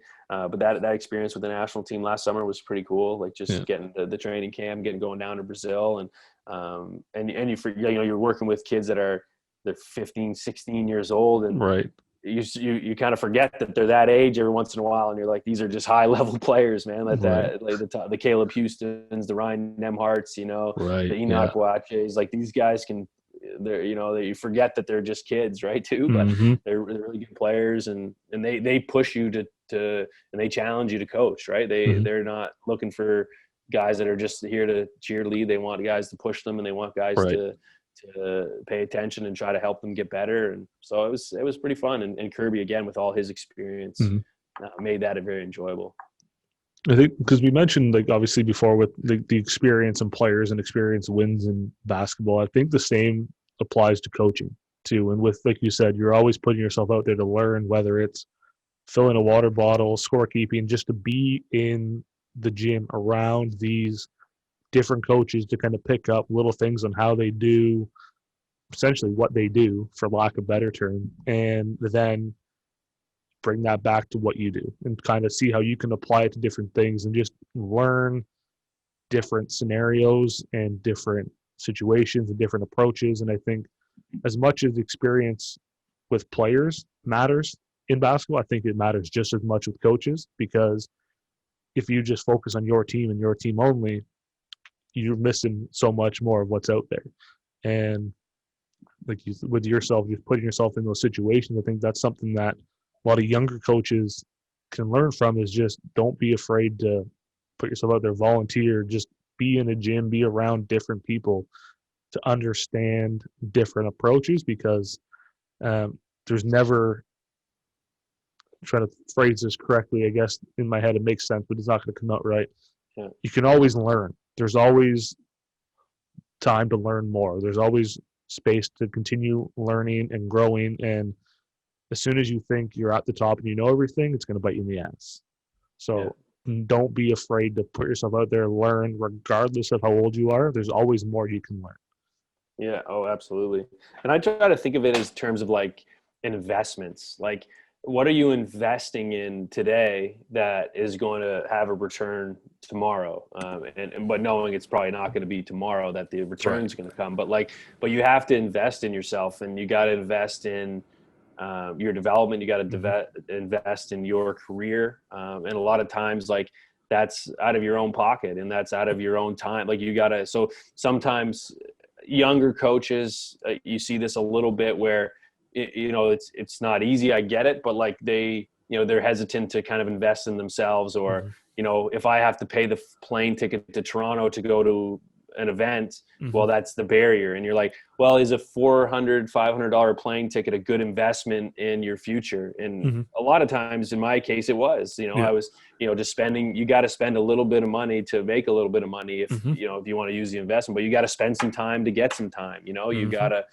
if you want to attract stuff, you have to become attractive. Like, you have to work on yourself so that you can attract good people. You can do that. So you just have to think about it as, without an expectation of a return, go put yourself out there, get in the gym, score, keep, go to a training camp, help out, whatever it is, be around people. But a lot of times they're not going to pay attention to you, and you're not going to feel the reward. And I think some people get bogged down by that. They don't get the immediate good feeling of, like, I'll tell you, to be honest, going to these national team training camps, I was in a lot of ton of awkward situations where I was just kind of the random guy there, and people are like, because everyone's like, who is this guy? What's his agenda? You know what I mean? Everyone just gets a little, and rightfully so. They're trying to protect their thing, and they're trying to do it their way. And, so I'm just kind of sitting there, and I'm involved in some meetings, involved in not. Then you just, I just feel I'm just here to help. I'll rebound, I'll pass. I just would listen to what their coach is trying to tell the players, and then if you know it and you can help them, and then all of a sudden, like, if you just go from a place of service, I think you can. But some people just go from a place that they want to get the title there, or the appreciation, or the acknowledgement of, or they want to get the T-shirt, or they want to get the can of basketball shorts. Like, forget about the gear. Like, just get out there and just and just be a part of it and try to help. And that'll pay off over time, because people aren't going to trust you on day one. They're not going to trust, it's year one, year two, it takes time. And I think that's where, our society is, I think we're starting to figure that out more, where, because I think some people did in recent years have success with quick stuff. You hear the stories of people, like, with the media and it just goes quick, and you can kind of seemingly have overnight success, and legitimately overnight success. I think people have had that, but that's just not the norm. Like, that's an anomaly. It's not. You got to put in the time, you got to put in the years, you got to, you know what I mean? You look at, like, Joe Biden. How old is that guy? You know what I mean? Like, look at Kamala Harris. Like, she didn't have a family till she was 47 or something like that, or like, and now she's the vice president. But these people, like, we kind of get these top 30 under 30, top 25 under 25, whatever it is. We kind of get enamored by the wonder child, and, like, but really, and those happen, and those are great, but like, really, I think consistency beats intensity over time. Volume is more of a philosophy that I've taken. So that's one of the things that I think has just helped me personally. It's not the way, but it's certainly a way to do it, and just being involved, getting involved. And some of them didn't work out, and some of them you look like an idiot, and you just were kind of like, sorry guys, that was, it didn't work. But now go and you meet some other people, and things will happen. You just, one door closes, open here, whatever, right? You just got to put yourself out there. Very, very rarely are you going to have that immediate satisfaction, that immediate gratification, where you go volunteer at a camp on a weekend, and then Monday, all of a sudden, you're a head coach with whatever program. If that's how it worked, we'd all be where we want to be. Exactly. And I think, too often, I don't want to hinder, like, their badmouth the younger generation. I think you see now, especially with, like, the overnight success people have on TikTok and other social media platforms, people see that and be like, this is what I want. And it doesn't happen for everybody. and very rarely does it happen for anybody. Yeah. And you just have to be willing to put in the time, the effort, be that awkward guy in the gym that's just kind of there to help with whatever is needed. I don't know how many times like I'll travel, I'll go watch games on my own, whether it's just kind of watch, just maybe meet a coach for 30 seconds, put a face to a name and introduce myself. And sometimes it doesn't happen. Sometimes I'm that awkward guy that just kind of hovers waiting for the parents to finish, and maybe it doesn't happen. You just have to be willing to put yourself in those uncomfortable situations, because I think that's how you're going to learn. One, being uncomfortable helps you become comfortable and helps you learn and understand, but you also can't just expect to see those results the next day, because it's not going to happen overnight. Overnight success is very rare, even though it's become more frequent nowadays with social media and the top 30s under 30 and whatever else. Yeah. It doesn't happen for everybody. Exactly. And then even if the results do come, like how long do they last? Right. A day, 2 days? Like you got to get back to work eventually. You know what I mean? Like the work's not going to stop. So it's like you might have these momentary things. Like you look at, you take Dave Smart as probably the perfect example of like, how does this guy build a program to win that many national championships? It's because the day after the national championship, he's moved on to something else. Like he's moving on to the next one, that's kind of his philosophy. It seems to be anyways, it's just like, so yeah, you enjoy it, but the day, even if you have the ultimate result that you're looking for, like tomorrow, everyone wakes up and is on to something new, so you just got to keep putting in the work. So it's that kind of balance of like not getting too high when things are going great and not getting too low when things aren't going well. Like how do you kind of stay in the middle, right? And I think that's like a big key for players right now, even like youth sport age players. Like just how do we just stay consistent? How do you not get too high? How do you not get too low? How do you just fight today? How do you got to panic a little bit, like because if you don't panic, then you're probably not going to push yourself past it. Right. But you also have to know at the end of the day, you're not panicked about the day. You know what I mean? It's kind of, you got to have to go after it and compete. But if it works out, great. Go do it again tomorrow. If it doesn't work out, it's okay. Go try and do it again tomorrow. Like that kind of model, I think is where, longer term success is going to come, I think. Just kind of ride the wave, and like you said, don't get too high. If you fall off, get back on, try again the next day. Have that little bit of urgency, not so much where you're, like you said, panicked over everything. Right. Whether it goes really good and then all of a sudden you think you're at the top of the world and then everything else should come naturally. But also when your losses come, don't get too low and then just be like, I'm going to quit, like this is it, whatever. Find that balance, which I think is probably the hardest part in anything, just finding the middle ground to kind of stay in flux a bit, but don't get too high off the radar one way or another. And it's cliche again, like Joel Embiid, trust the process. I mean, it's going to play out. I mean, if I was like that and anytime like one episode of this went crazy and I just said, okay, I'm quit, I'm done, that's my claim to fame, the next day is going to come around and no one's going to care. I mean, just whatever it is that you do, whether it's work, life, whatever, just continually work at it, because like you said, who knows how long your fame is going to be. It could literally be your 15 seconds. And then the next day they're on to something new. Yeah, exactly. And that's what I've appreciated so much about coaching, and also, it's been the blessing and the curse is like those losses and those moments, like you're just put on kind of display. You're working here all this time, and then all of a sudden you play a game, and then you're getting this evaluation in front of a bunch of people, right? And even just in front of your players, like we're being tested now. We're putting ourselves in a pretty vulnerable spot here to go compete and show something that we spend a lot of time doing. Like we're pretty committed to this, and now is it going to be worth it? Whatever, right? But you learn some things about yourself, and you learn some things about some other people. Not when you win as much as when you lose, and that you're sitting in this office right here after a loss and no one's home, just the janitors are in there cleaning up the popcorn, and you just took a tough loss, and you're sitting here and you're like, oh my God, it's minus 14 degrees outside in January. And you're like, oh, okay. Yeah.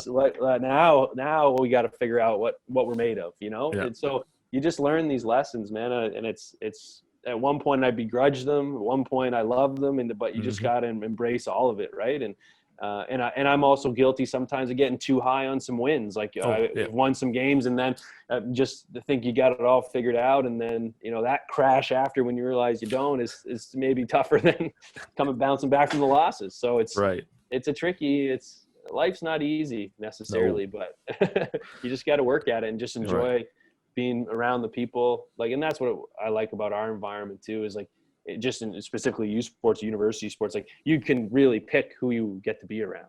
Right. You pick these guys, and you don't have to put up with the guy who, that if you're a high school teacher that you have to kind of put up with in your classroom. You can't, we can cut guys, or we can, we just don't recruit them or whatever. Right. So you're pretty fortunate at the end of the day to do that. And we do spend a lot of time with these guys, and they spend a lot of time with us. So, you get a chance to pick those guys. And I think that's really important lesson too, is making sure you're picking the people that you like spending time with.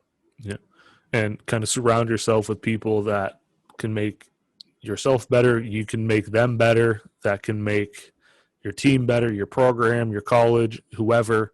Just kind of surround yourself with people that you can benefit from you, and just make it that much more positive. Because as soon as you surround yourself with someone that maybe doesn't have that ambition or brings a negative attitude, then it kind of brings everything else down with it.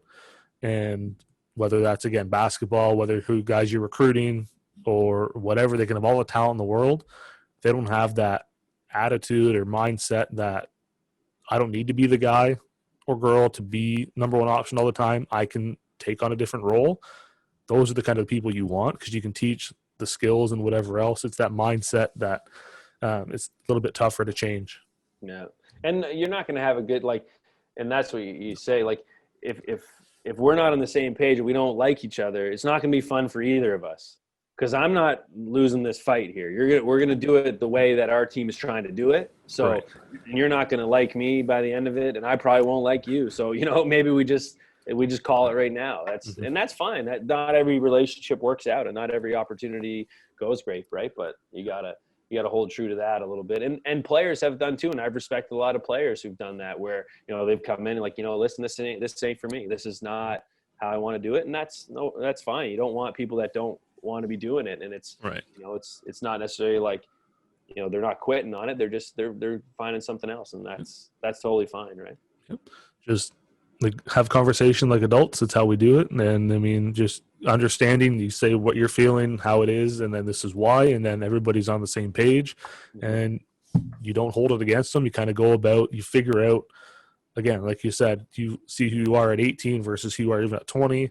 What you wanted then might not be what you want now. And then you figure out more about yourself as you go, and you're always figuring out stuff about yourself that you probably didn't know last week versus 5 years ago. And I mean, as long as you approach it a certain way, like an adult, I think you're fine. But life, like you said, life's not easy, to say the least. And if it was, I mean, what fun is that? Exactly. And I think the biggest thing, for younger players especially, is you got to think, you have to think about it. That's and it sounds simple, I guess, but really you do. You just have to spend time and think about it. And who are you listening to? Whose whose advice are you taking? What's their agenda? But you just have to think about these things. So if you're going to move on, is it to something else, or if you're going to do this? Decisions, they impact, right? They're not, they can't be taken lightly, and you got to make sure that you think about it. And that's really tough.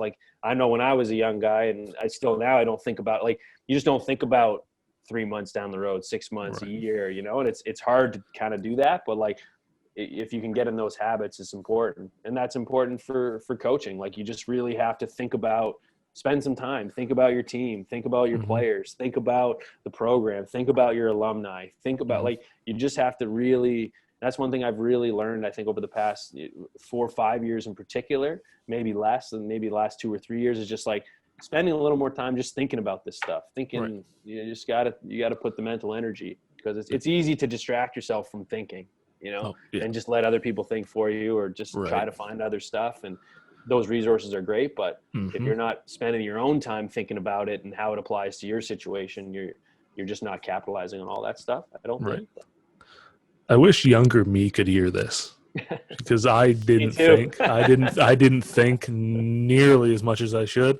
Yeah. I didn't plan for anything really. I mean, Yeah. it's just kind of, live with it and see what happens. Younger me could have benefited immensely from this, I think. Yeah.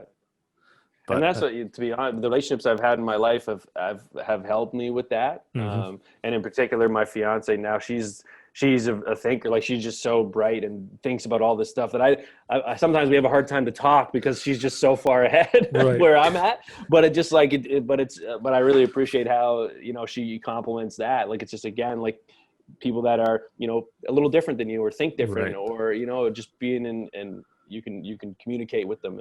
Right. And that was, again, the relationship I had with Steve back. Like, we just challenge each other to think differently and Mhm. bring new ideas. Right. Like, Right. and that's, sometimes we spend too much time, I think, talking about people and events as opposed to just ideas. Mhm. Like, we can get caught up on, oh, this happened, or that person, this person, that person, this. But, what about some ideas? How do we just keep growing and finding new ways, better ways to do things? Right. I'm going to go off that then.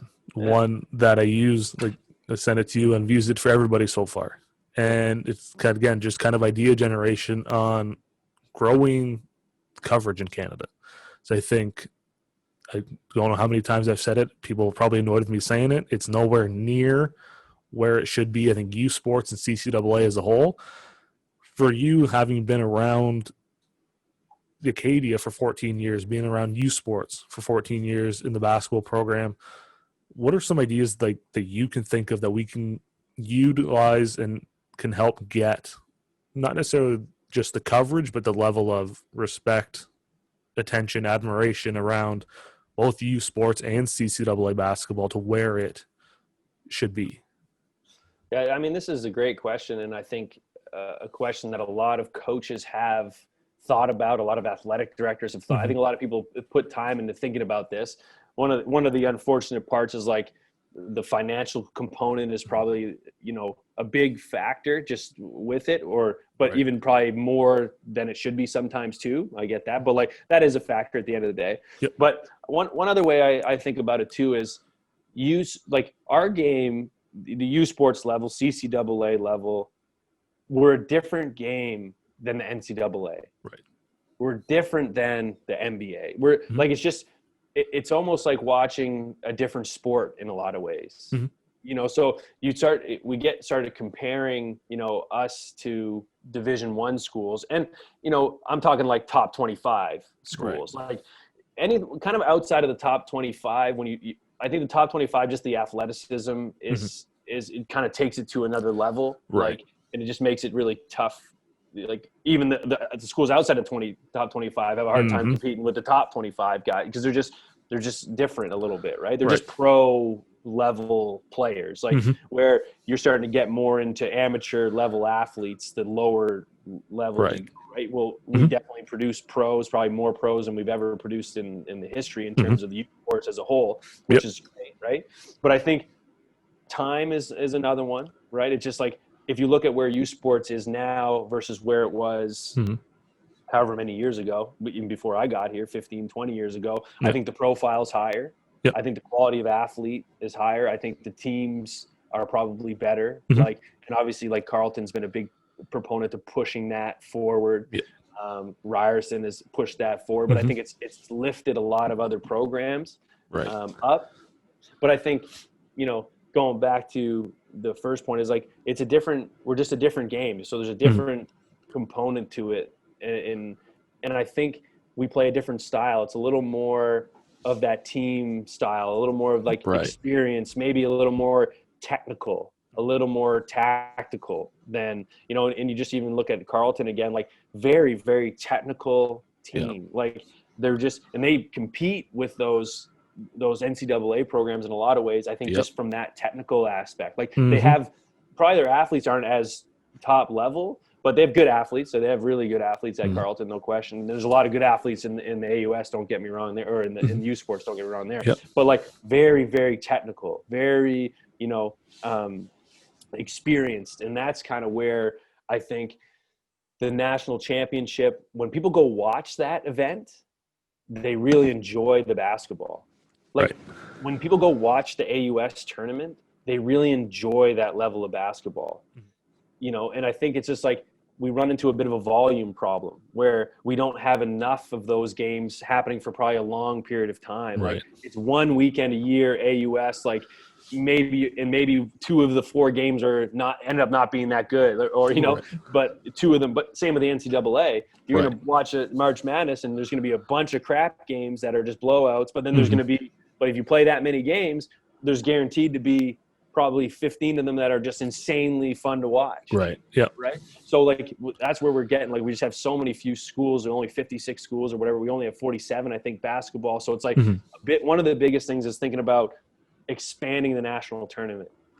How do you make more competitive playoff games, give more schools an opportunity, just increase the volume? Right. I think is where if you can get more teams in the league, you can get an expanded format like regional championships where it builds to, or you have a 12-team national tournament or, Right. I think those are like long-term things. I don't think it can be justified yet, just basically financially, but I think those are being talked about. Those are the things that like, how do we just raise the profile and how do you make it more exciting? And I think volume is one, just getting more games, more exposure, more, and then you're just more likely going to get more people interested because kid's going to go watch a game and a regional in Quebec City or something like that. And all of a sudden he's like, ooh, he got to see, Dalhousie play Laval in Quebec City for a regional championship at, whatever. Right. Yep. Now, all of a sudden, like that's a different kind of exposure to the tournament,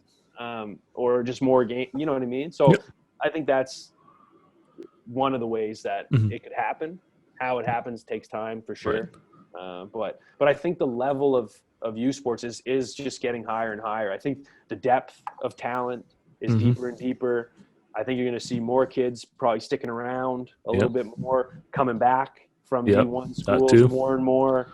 I think Canada is getting more and more resourced in terms of being able to provide, financial assistance.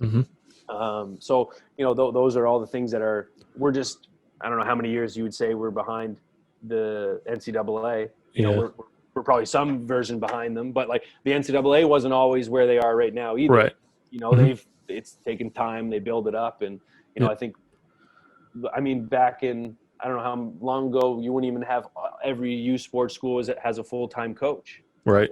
There's now you're starting to see a lot of U Sports schools are having full-time coaches and full-time assistants. Right. That too. Right. So that's going to up the level. And all of a sudden you have just more human resources to help recruit, to help develop, to help, So I think those sort of things where athletic departments are investing in strength and conditioning. They're investing in mental performance. They're investing in nutrition. So places like Acadia, when I first started, we didn't have a full-time strength coach. But 2010 or 12, we got a full-time strength coach, and that's really changed all of our programs. You know, just in a lot of ways. But that's very young. It's only been 8 or 10 years that we've had a full-time strength coach as an example, right? Yeah. So those resources they're coming. They're starting to go, and you're just hoping that COVID-19 and the pandemic doesn't halt it too much. Right. Because I think some people are a little bit worried, not necessarily just about this year, but now you're talking fall 2021. What's that going to look like? Right. So a lot of the calls I've been on in the committee meetings that I'm like, we got to start thinking about not next year. We got to think about the next 5 years of U Sport.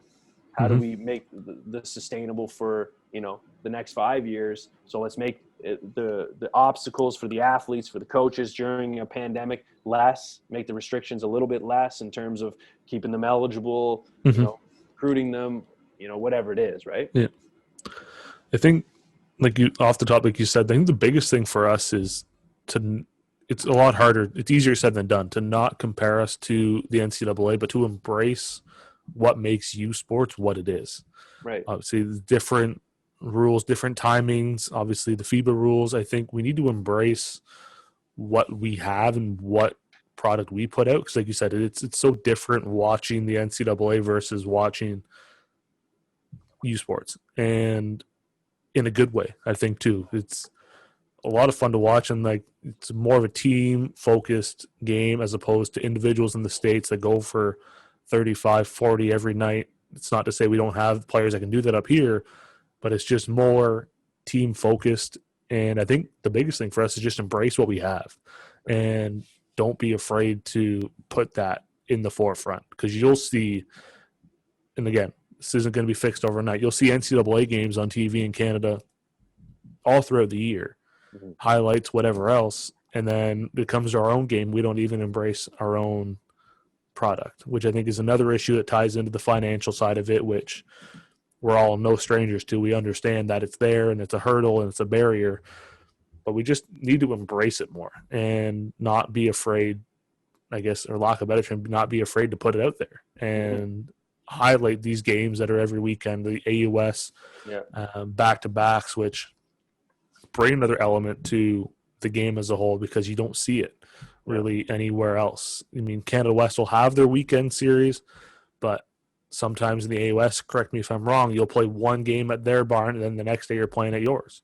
And Canada West, it's you're there for 2 games. You're not having that travel in between, and just we need to embrace the uniqueness that is U Sports and not be afraid to kind of put it out there a bit more. And I think another one too, and I'm hopeful for this one, is even like the CEBL, the NBL, like these. The CEBL in particular, I think, has done a pretty good job in their first couple years. Again, it's young and it's things take 5 years. You got to give it at least that to probably see where it's going to go. But I've met with a few of these, and they've presented to U Sports just the senior leadership for them, and like they seem to have a pretty good handle on the business side of it, how to make it sustainable, that sort of thing. But all of a sudden, like for example, if you think of like the hockey model in Canada, so you have the Canadian Hockey League, where these guys who are going to be future NHL players are playing in Canada before they go, like Halifax Mooseheads. You're going to go watch Jonathan Drouin play as an 18-year-old, and this guy's going to be a first-round pick. Giguere played there, and Fleury played there. You get these guys, and like that's pretty fun. Like these are the top 18-year-olds, and you get to see them play 60 games in Halifax. Right. And then you get to see them play for the Avalanche as Nathan McKinnon's. You know what I mean? So that model is one I think that's successful for hockey. Is there some ways you can replicate that in Canada? For example, if RJ Barrett played 25 games in a professional league before he gets drafted to the NBA in Toronto, people are going to go watch that. You know what I mean? Or he's playing for the Guelph Nighthawks or something. You know what I mean? Like just as if you're thinking like bigger picture, some of these guys that are Ignas Brzezikis, like Shea Gilgeous-Alexander, like these guys that like are Simi Shitu, guys that are going to be pros going to play in the NBA. Do we get to see them? Do we get to see them play at 18, 19, 20 years old before they get drafted in our country, where kids get to go watch them play, or they draw attendance, which again, that helps them financially. You know what I mean? So I think there's some of those things that if the CBL can do some of that stuff, NBL, you start bringing top end talent, professional talent that is fun to watch, that is market driven, that can then bolster, the grassroots programs, and you want it, it gets more kids interested in, because you think about just the Toronto Blue Jays, the Toronto Raptors, like when the Raptors came in the early 90s, like now you have like an RJ Barrett that probably is a product of having a Raptors team here. Like when the Blue Jays, when they won back-to-back World Series, that's why I started playing baseball. Like I just was like, I just watched the Jays and they were winning World Series. Like, so I just got into baseball, and like, but that's, how do you get more people into it? So then people are going to invest money into it, because it's all about the kids a bit too. You know what I mean? It's all kind of, it all helps each other. Right. So just as another oddball one. Yeah. I think, again, I think like you said too, like where U Sports has been to where it is now, I think it's definitely from top to bottom. I think it's better than obviously it has ever been. And then I think we just got to keep that trajectory going. I mean, with this year kind of having that year with really possibly nothing. Like I think that's kind of a nervous point, because then how do we come back from having nothing? We go from nationals to a year with nothing at all. how do you come back and kind of keep that momentum going? I think that's a big question that I have, is like, how does it kind of maintain the momentum it had? But I think with, like you said, the CEBL, how they did this summer, I mean, featuring youth sports athletes, they were still at the forefront. And I think as long as they're not afraid to try new things and look at expanding those things, and obviously, again, it's not going to happen overnight, but I think as long as conversations are having, they're willing to change and adapt, I think we'll be in a good spot going forward. We just have to stop comparing ourselves to the NCAA, because even right off the bat, financially, it doesn't make any sense to compare ourselves to them, because we don't have the money. It's no secret. And we need to embrace what we have, what we do, embrace our programs, embrace the athletes, coaches, communities, and really just showcase what we have. And then I think look at expanding, getting more teams at nationals again, to see the trickle down effect like you guys saw with your run in 08.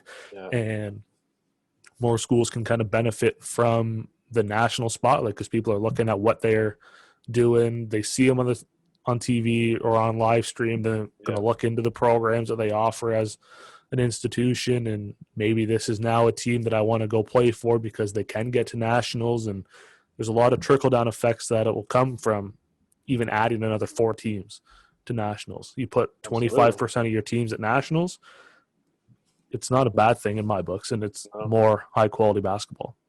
Let's think about like 80% of the NCAA schools that you probably know are probably from the NCAA tournament. Like, you know, we all know like Harvard and whatever, some of these schools that just are reputable, but like, you know, like Creighton, like I've never heard of Creighton unless it was for the, you know, the NCAA tournament, right? Same thing with like, you probably don't hear about Bishops that often. You don't hear about Acadia as much across the country unless they're at a national event, you know what I mean? So to your point, right?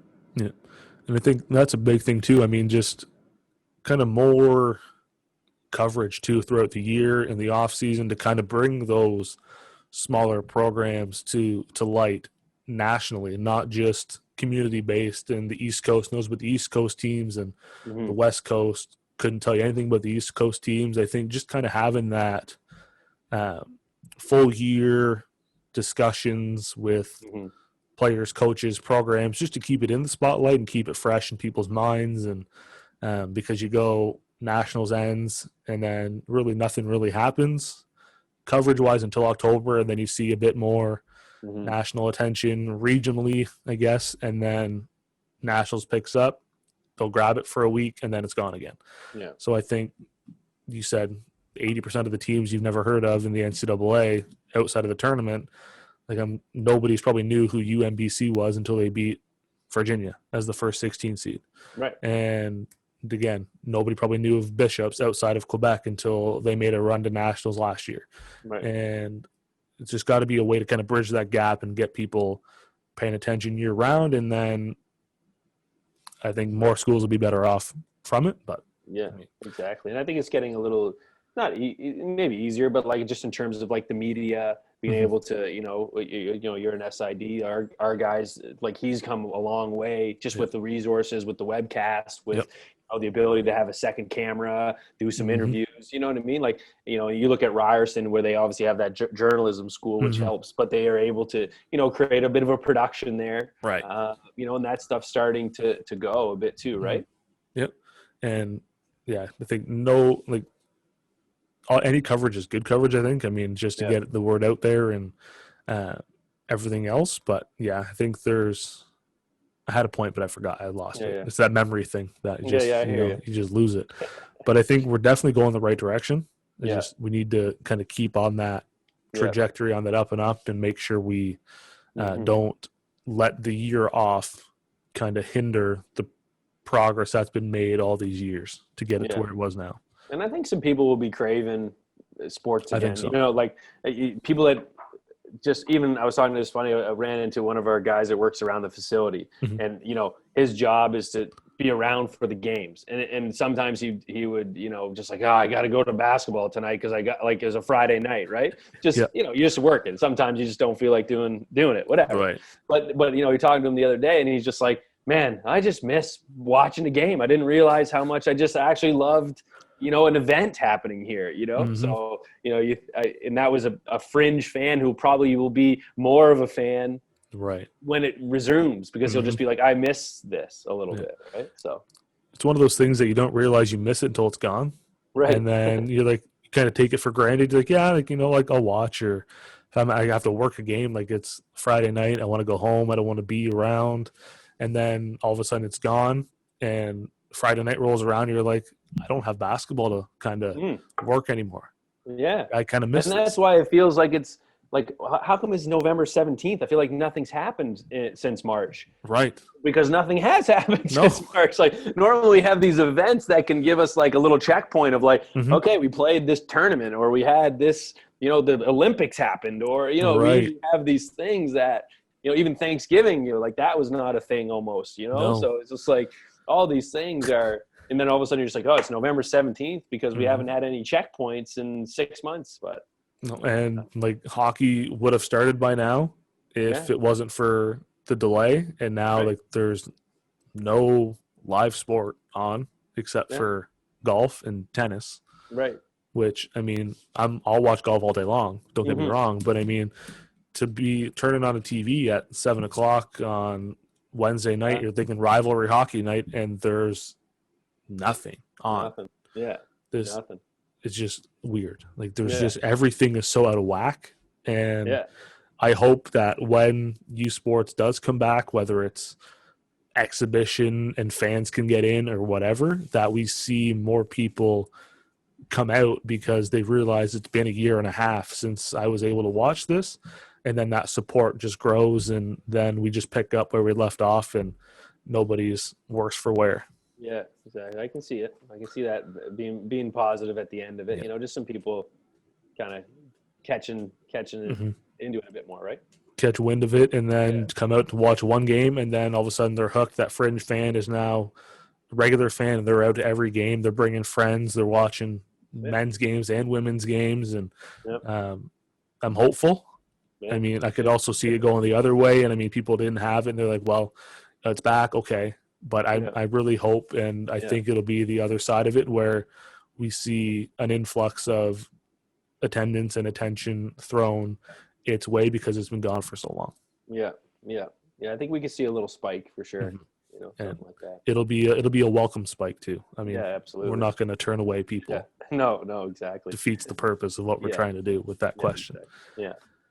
Was there anything else we missed on your journey that you want to add in before we talk about the community support around Wolfville Oh yeah. and get things wrapped up and get you back on your Tuesday afternoon? Yeah, yeah.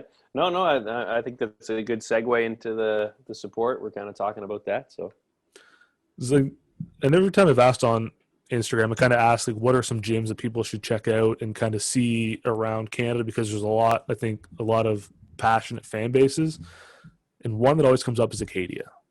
yeah. What's a typical like game day like in Acadia with the fan support, community support? What's that kind of like for you guys? Yeah, I mean, you feel it, and I think it starts early, just in the sense that, so we have our men's football team. So we're a pretty small school to have Mm-hmm. a men's football team, which I think they're the fall sports obviously start first, and they're usually one of the first teams to play.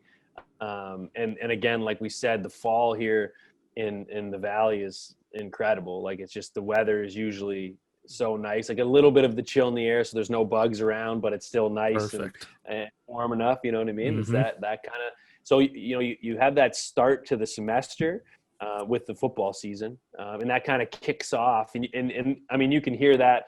I live up just in the top of the hill in Wolfville, and if you're at home, you can hear the loudspeaker of the football game, right? And you Okay. can hear, yeah, no, and they have a little stuff, the noise that happens when touchdowns happen, so you can hear it Right. around the town, right? And it's right in the middle of Wolfville, Okay.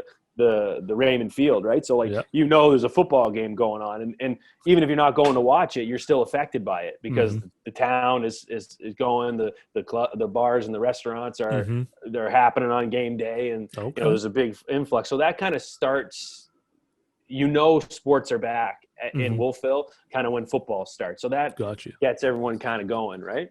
Yeah. And then and then really the philosophy, I guess, is that we're the big game in town. We're not competing with other major sports, any professional sports. Right. We are in the Annapolis Valley, kind of the top level of sport Mm-hmm. in the area. So we get people from all the surrounding areas that, come, the youth come out, a lot of community support. I'd say our community support actually outweighs our student support in terms of people who are most interested in, the students come out and watch, no question about that. But the community is very interested and know kind of the patterns of your team and know the players. And, you have that kind of small community feel. So all these little things just lend to the ultimate game day, which is, you just sense it. So, and we have everything's in one footprint here. So we have our hockey rink, our football field, our main gym, everything's right here in one complex. Yeah. So sometimes you'll have a volleyball game in the afternoon and a hockey game at night and a rugby game Sunday afternoon. Like, so it's all like, you can have 5 or 6 games from Thursday to Sunday just in this one complex. So you're driving all kinds of people through the place. Right. So you that small community, all these things that start to kind of go. And then plus, if you're playing St. Mary's, St. FX, Dalhousie, these guys are a drive away. A lot of the fans from Halifax will come watch those games too. So you just have the culture of AUS sport in our provinces in the Atlantic is pretty high. Like, again, like family traditions are circled around AUS basketball weekend. And then obviously we had nationals for 20 or 30 years or whatever it was. Every year AUS hosted. So that was like, you'd have AUS one weekend, nationals the next weekend. And that was like a staple for families across, the Atlantic region. They would go and watch those things. So you just have this culture of it all. So you just see it. You see it in the gyms. You see it in the environment. You see it on game day, and it's fun. It's really fun to be a part of. It kind of sounds like one of those like small town, like towns in a movie where everybody just kind of comes together for sports. You can hear everything. Like, people travel in from everywhere just to kind of watch on the weekend. It sounds like it sounds like a ton of fun.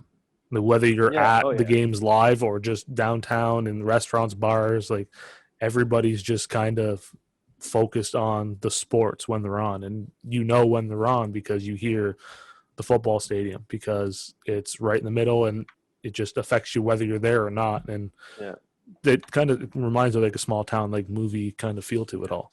Yeah, it's kind of like a quintessential college town. Like it's the Wolfville, the town where Acadia is about 4,000 people, and the student population is about 3,500. So literally like doubles in size when school's in, right? So like, and it's one and the other. You don't have Wolfville without Acadia. You don't have Acadia without Wolfville. They're kind of they rely on each other pretty heavily. So, and it's just, that's what it is. Everyone here is 18 to 23 doing the same thing basically, right? Like, they're all here just trying to go to school, and about 300 of them are varsity athletes. And anyway, so it's kind of that, like, you're not really a cross section of life here. It's a little bit of a bubble that way, especially when school's in, right? You're just non-transient. Most people are living here. It's not like a city school where people come in for school and leave, right? It's a destination school. People come here, they stay, they live on residence, some off-campus housing is closer than residence to some buildings. You know what I mean? It's that kind of tight-knit type of thing. So everyone's here at night. Like, you go to the library on Monday night, you might as well think you're downtown somewhere, Halifax. Like, how it's just a social scene and people are, but it's kind of like here, right? So it's kind of neat. That sounds kind of my speed. That sounds like, summers are like long summers, fall, winters aren't as heavy. I'm not a cold guy. I'm not a snow guy. Like this. You're really selling this. I might have to. I got the recruitment letter already in the mail. I think I mailed it to you. So you just got to sign it, man, and you're in. I'll get permission from my wife to, allow me to go that way this time instead of the West Coast. And bring her with you this time. She might tag along.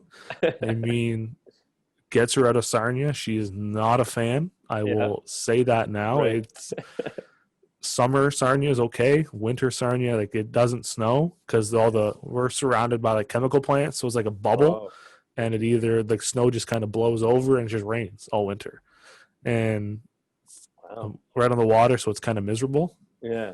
So I won't think it'd be a tough sell to say we're going to Wolfville. Pack up. It's just the two of us. Let's go. See what happens. Yeah. Any last word for me? Anything you want to add in that we missed? I kind of guess I'll leave the last word to you if there's anything you want to add in. Yeah, I mean, other than, I appreciate you taking the time to do this with, you got a bunch of these lined up, and, it's fun it was fun for me to do this today, and I was excited about it yesterday, thinking leading up to it. So I really appreciate that opportunity. And it was fun to have this chat today. Mm-hmm. And the other part is, I think a little bit of gratitude just for, our school, first of all, Acadia. I'm really grateful for the effort they put in to try to get students back on campus and make it a really safe place to come to school. They took the quarantining really seriously, did some testing for all these people coming in, and we haven't had any COVID cases. Touch wood. Yeah. So, and if we do, I think we're ready for it. And it's you can't stop everything, but we've done a great job, and they've worked really hard since March to make it happen. So I really appreciate that. I appreciate our athletic department for really working hard, and our athletic director Kevin Dickey was a huge advocate for our department and us being leaders on campus to help kind of make this possible too. So that's been great. And the AUS for really working right now. I think they're meeting tomorrow, Wednesday, with the presidents, and the presidents are going to make a decision next week about what the winter semester will look like. And I know it's not going to be for lack of trying. Everyone was really on board to try to make it happen. And, I just appreciate all the work that's going on, and everyone that's doing stuff like yourself for our game. And, hopefully we can come out looking pretty good on the other side of it. If it takes a few years, it might, but I'm pretty committed to trying to make that happen with everyone. So I think like the administrations at every school, and I think they don't get the appreciation they deserve for all the planning they've put in since March that this hit, and just to get everybody back in whatever capacity they're able to safely. So I know for us here, like we're pretty well all online. It's you come for your labs and then you go home. Right. So, I mean, even that is more than I thought we would have. And it all comes down to that planning and the protocols and whatever, because I don't think anybody has a pandemic kind of preparation plan in place, because who would have thought we would be in a pandemic in March? Yeah. And I think, like you said, a lot of the administration kind of goes without the appreciation because, I mean, whatever, maybe they don't want it or whatever, but the work that goes in behind the scenes to get people on campus is nonstop, and everything's changing every day. So I think to any administration, thank you for what they've been able to do to get everybody back safely. I think you said it perfectly with all that. Yeah, 100%. Yeah, awesome. I really appreciate the time today. And thank you for doing this. And again, I know it's a midday on a Tuesday, but anytime you want to come back on and do this, there's always a spot here for you. We'll make it happen again. I appreciate it, Tyler. Appreciate it.